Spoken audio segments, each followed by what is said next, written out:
Okay. It works. Do I get a spot? Yeah, beautiful. Okay, hi, I'm Yoram. I'm here to give you some spoken word, some poetry to kind of contextualize everything that has gone on. So just a quick show of hands. Who has seen or been a part of spoken word before? Oh yeah, quite a few. Nice. So before we start, I just want to lay down a couple of things. So the first is to acknowledge that we stand here on the lands of the Wurundjeri people of the Kulin Nations, land where sovereignty has never been ceded, and we pay our respects to their elders past, present, and emerging. Now the second thing is that poetry is not just about a performer performing on stage. It's a feedback loop.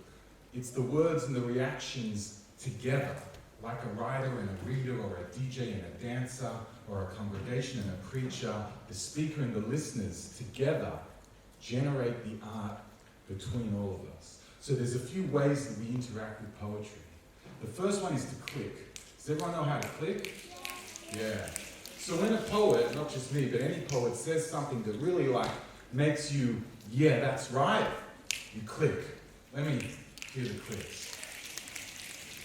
Now poetry is also something, like dance, like all the arts, that makes us feel things inside ourselves, in our emotions. So instead of just clicking, we can also like that.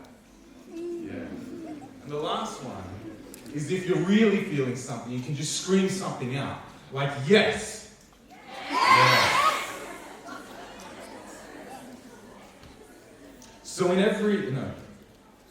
did this poem for Grounded 2 years ago, but I rejigged it for the bushfires. So I just got to kind of keep the new words in my head. So all across this country right now, there is occupation and there is colonization. In every corner of the Australian Federation, the mining companies have bought all the legislation.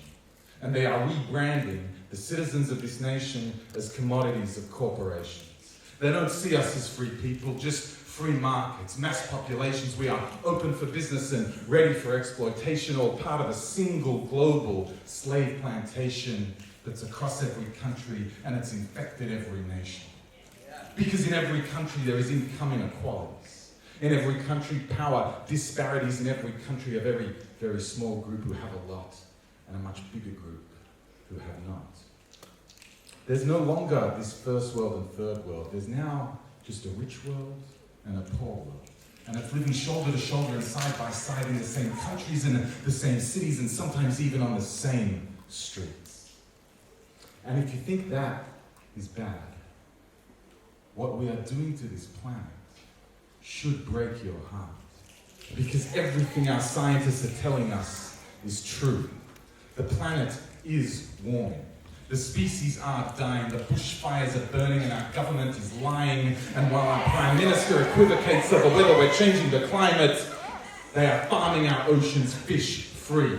They are selling off our rivers by corporate decree, and our beautiful rainforests, the pride of this country, are being rounded up and harvested to provide obsolete jobs for a handful of workers and paper pulp for reflex photocopy paper. That's actually true.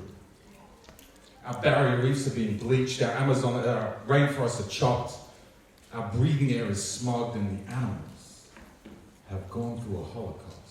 Because we are fracking and drilling and extracting and harvesting, old growth logging, deep ocean trawling, there's salination and deforestation, desertification and monoculturalization. Nothing could prepare us for this level of devastation, not even the desolation in the book of Revelations. But it's not all doom and gloom.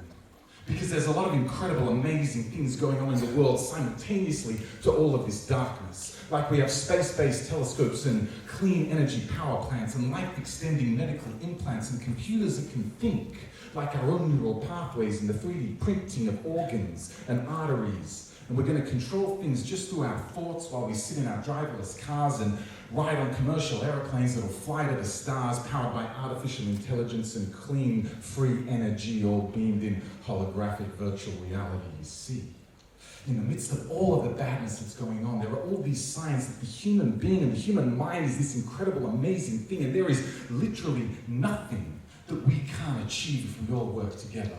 So it brings us back to you, and here's the interactive part. I'm going to ask the question. If the answer is yes, you're going to say, yes, I do. Let's just try that. Yes, I do.